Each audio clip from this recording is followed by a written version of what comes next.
Résumer plus de 100 ans d'histoire de notre lycée constitue une gageure. Ce sont près de 100 000 élèves qui ont été formés, des milliers de projets mis en œuvre, une période de vie importante pour de nombreux rascoliens.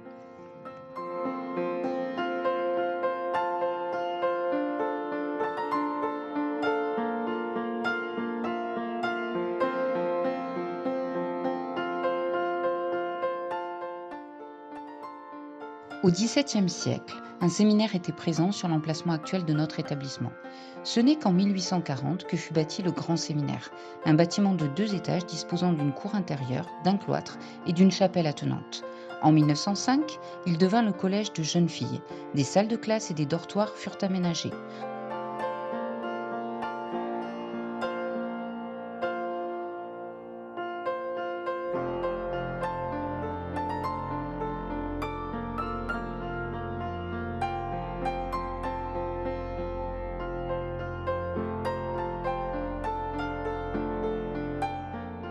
En 1914, un hôpital militaire y fut installé pour accueillir et soigner les blessés de la Grande Guerre.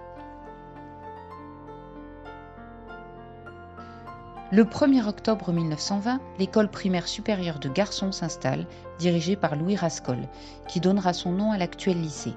De nombreux travaux seront réalisés pour accueillir plus de 400 élèves, dont une grande partie seront internes.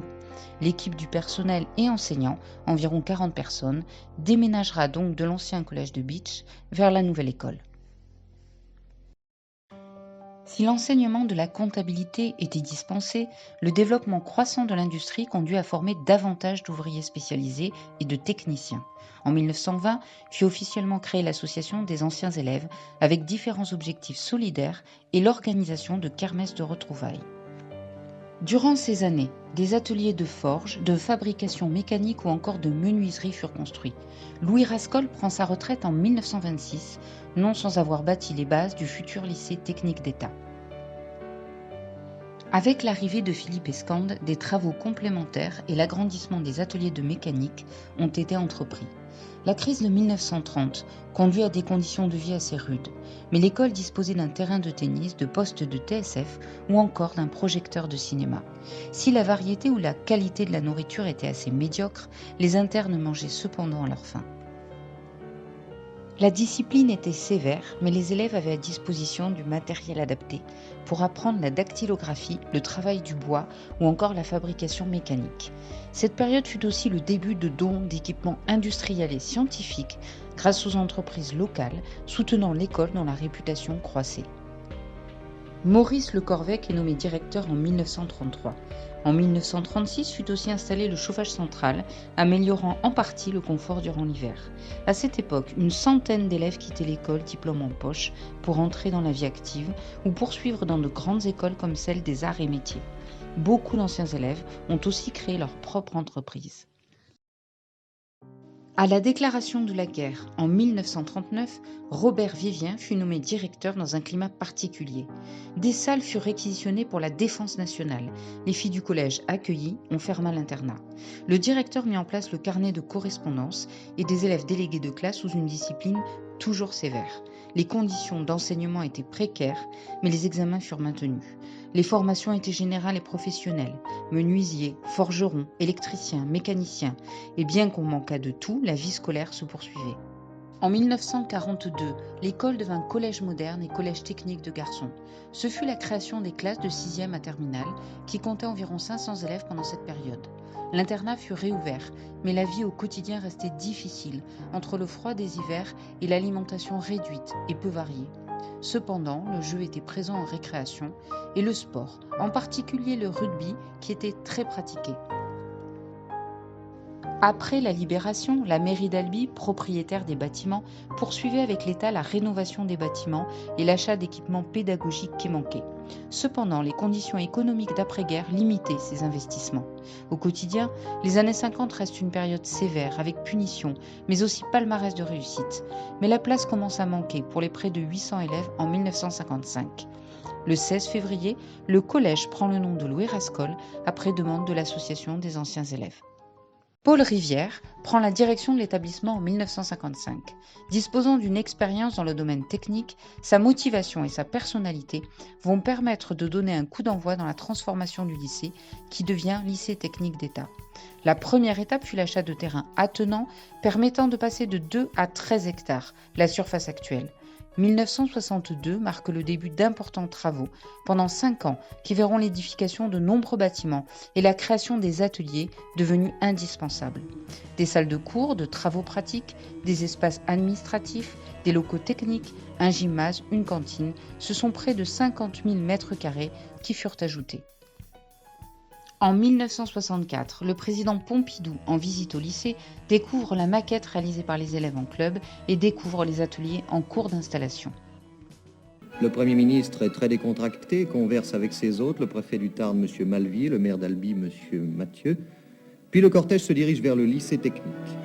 Et là, c'est d'enseignement bien sûr que parlera le Premier ministre, en insistant sur l'évolution de la France depuis quelques années, sur les solutions qu'il a fallu et qu'il faudra de ce fait apporter à l'enseignement.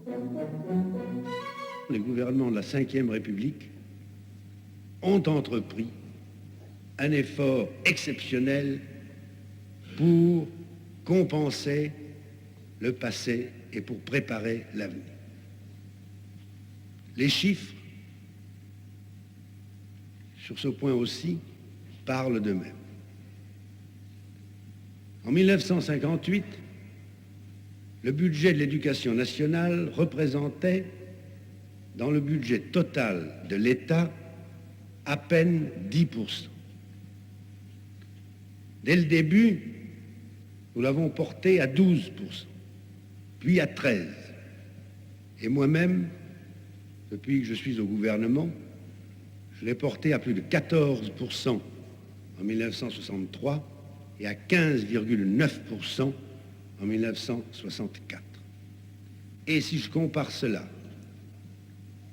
à la population scolaire, il en résulte qu'en 1958, on dépensait pour chaque enfant ou étudiant dans l'enseignement public annuellement une somme moyenne de 67 000 francs. Aujourd'hui, de ces mêmes anciens francs, nous en dépensons 155 000. Mais pour que cet effort sans précédent en France, qui est mené en matière d'éducation nationale, puisse aboutir, il y faut le concours de tous et d'abord, bien sûr, du corps enseignant.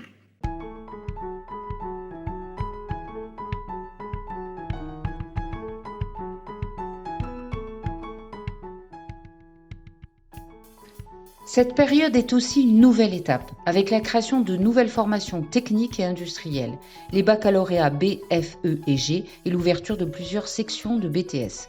S'ajoutent le collège et toutes les formations professionnelles. 1966 marque aussi l'arrivée des filles à Rascol. Le lycée devient un enseignement mixte, même si les classes étaient séparées, comme la cantine ou encore le sport. Bien que l'uniforme ne soit pas imposé et que la casquette obligatoire dans les années 30-40 fut abandonnée, les garçons devaient porter une blouse bleue puis blanche à partir de la terminale. Les filles étaient-elles en blouse jaune.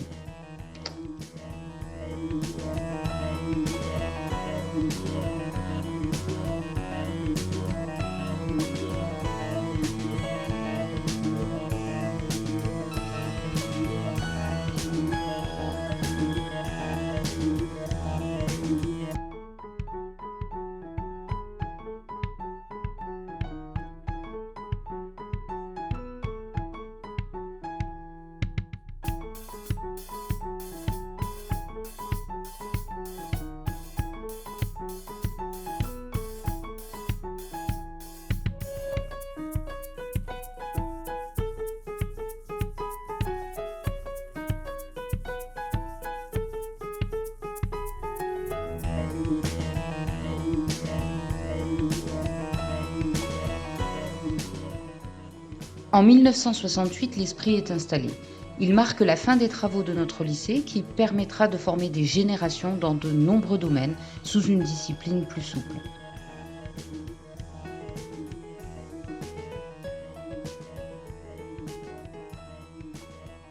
C'est en 1972 que Pierre Labérène prend la direction du collège et lycée Louis Rascol. Près de 300 personnels et plus de 2000 élèves vivent dans l'établissement, sans oublier les adultes qui participent aux premières formations. Les 20 années suivantes vont connaître une révolution technologique dans tous les domaines, avec l'apparition de l'informatique, de la robotique, qui vont encore faire évoluer le lycée pour s'adapter. Le proviseur devait relever un gros challenge, diriger un lycée de 60 000 m², assurer son entretien, intégrer de nouvelles normes de sécurité, tout en assurant le développement des nouvelles formations.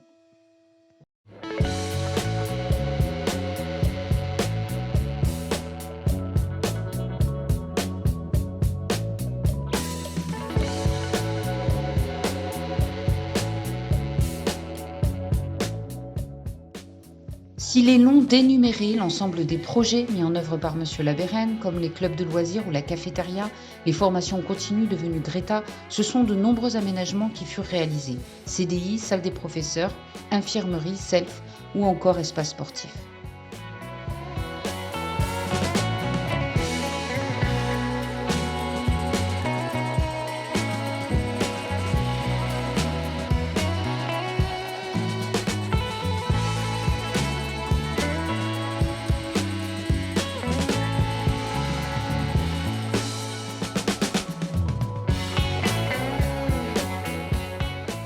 En 1977, nous devenons lycée général et technologique et sous son impulsion seront créés le bac C option technologie et les classes préparatoires Maths Sup et Maths P.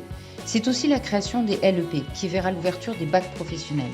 Plus tard, à la demande de PME, seront créées les formations post-bac, aujourd'hui licence.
Cette période des années 80 était très intense. De nombreuses actions et projets seront réalisés à la fois par les élèves du collège, ceux du lycée professionnel et en particulier les étudiants sur leur thème d'études. Le proviseur Labérène et son équipe de personnel et d'enseignants ont ainsi permis au lycée Rascol de disposer d'une notoriété reconnue sur le plan national. Ce succès est aussi dû aux coopérations des entreprises locales et grâce à l'aide de taxes d'apprentissage. Depuis 1986, la région est propriétaire des locaux et assure son entretien. En 1992, François Sanson est nommé proviseur. Si à son arrivée le collège quitte l'établissement, les années qui suivent verront la création de la prépa ATS, puis la licence professionnelle. De nombreux BTS seront rénovés, les formations adultes du Greta développées.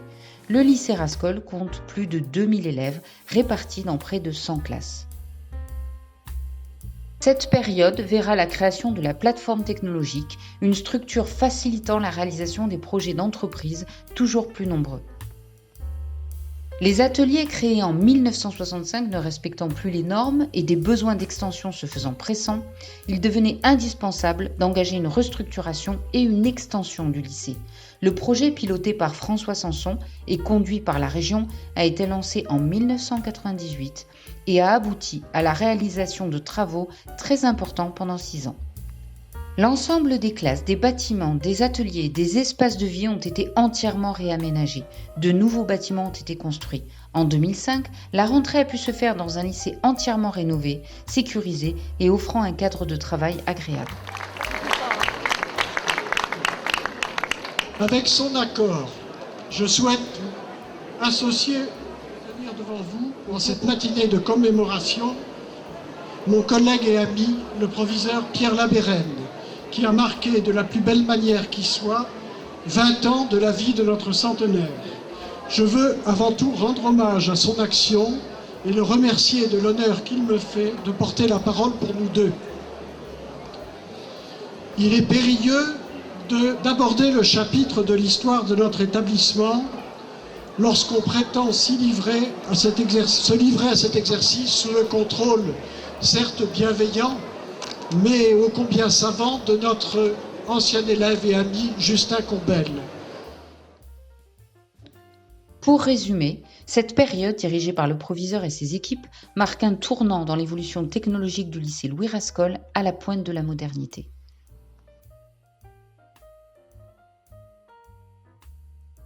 Lorsque Jean-Luc Coisy prend la direction de Rascol en 2005, il découvre un lycée de 2000 élèves et étudiants qui prépare plus de 30 diplômes de bac, bac pro ou encore BTS.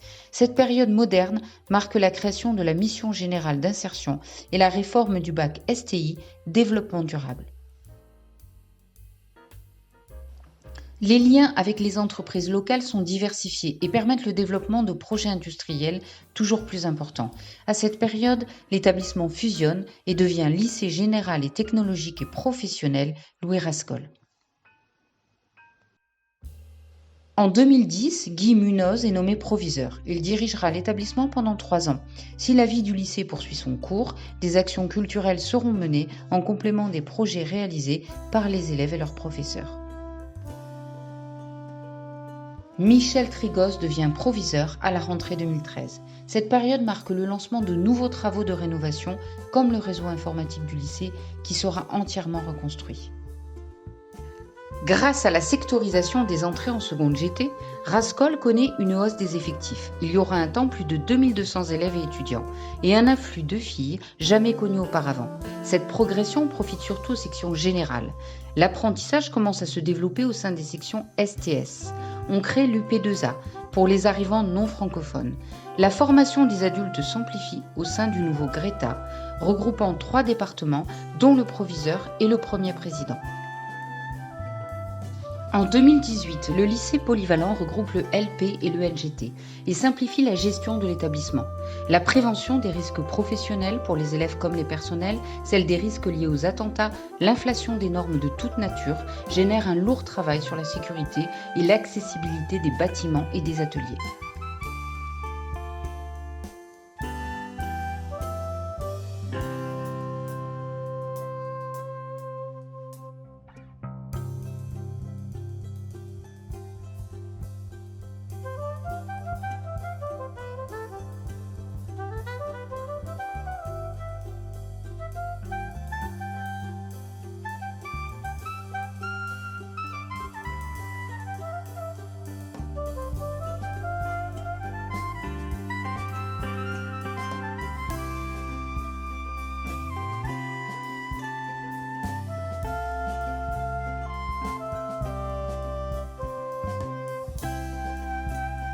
Une longue préparation du programme des futurs travaux de rénovation est organisée.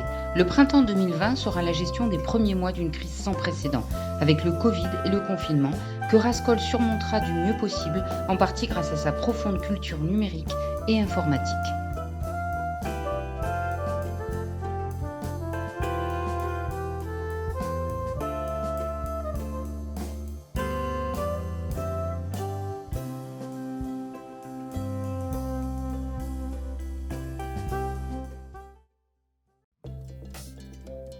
C'est à cette période que Christelle Kaufmann devient la première proviseure de notre établissement.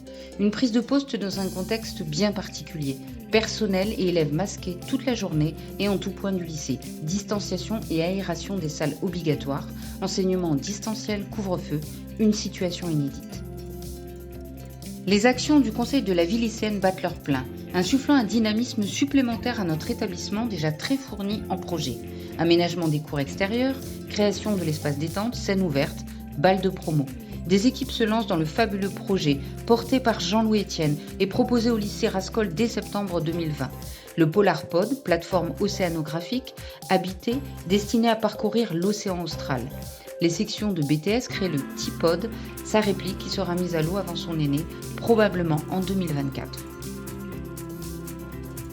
Grâce au dynamisme de la PFT, d'autres équipes se lancent dans le défi de l'hydrogène. C'est le début de la coloration hydrogène en bac pro et BTS.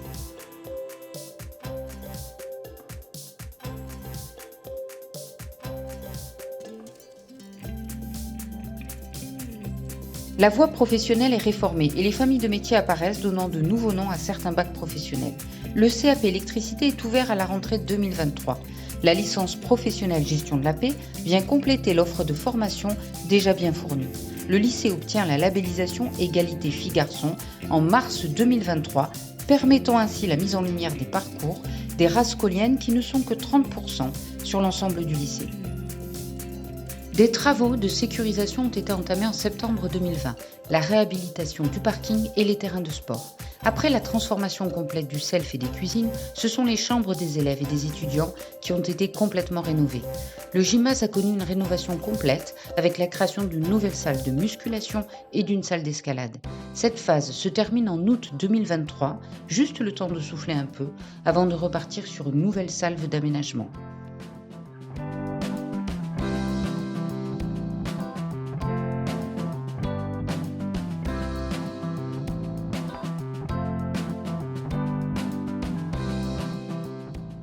Des espaces de coworking prof-élèves ainsi que des espaces numériques, bref des lieux résolument tournés vers le futur, ont été imaginés, histoire de conserver un marqueur fort de l'ADN rascolien, l'innovation.